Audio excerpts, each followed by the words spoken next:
gentlemen, it's a pleasure to be having you on the show. As you very well know, it's your host, Aníbal Calix. And I'm very excited to welcome you to tonight's daily literature show. Today, it's all about empathy, man. We'll be discussing The Odyssey, a greatly written masterpiece. And tonight's question of the day is, when does a story about one person become a story about all of us? And the answer is quite simple.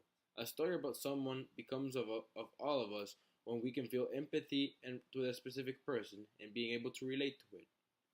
This is very well shown in The Odyssey, as we can see how Odysseus' very improbable journey comes to quite a surprising ending, and well-received end too. We can easily relate to it because every single one of us has challenges in life that we have to tackle one way or another, and depending on our ability to surpass them, being with the blessing of using religion, or less religion and more idealism to it, we've all been there. And it shapes us to be the best version of ourselves we all strive to be in a certain point in our lives.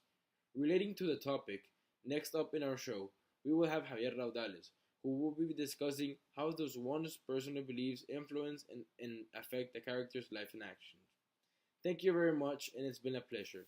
Aníbal Calix reporting live from Capisa Studios. Thank you very much, Aníbal. You addressed the question very well. I could hear you loud and clear with my new Soldier Pods. Shout out Soldier Boy. Soldier Boy Tech.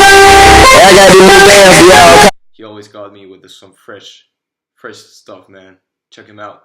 Okay, so today we're addressing another question of the day, which is how does personal beliefs influence and affect a character's life and actions?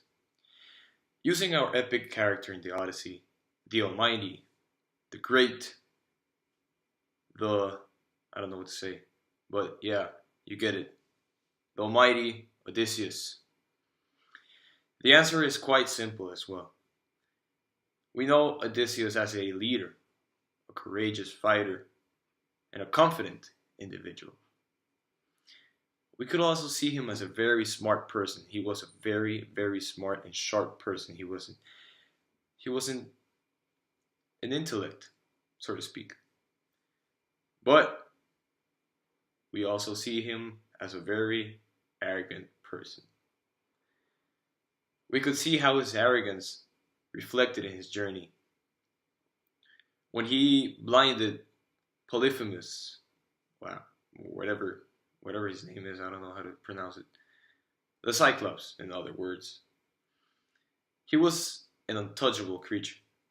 And the fact that he injured him so badly was pretty epic, to say the least. We saw how his arrogance sort of backlashed, if you want to put it like that. Because he screamed out his own name, in front of the creature before leaving. He screamed out that he was Odysseus. I don't know what his exact words, but he screamed out that he was Odysseus. So the creature knew that his name was Odysseus. But what Odysseus didn't know was that the Cyclops was Poseidon's son.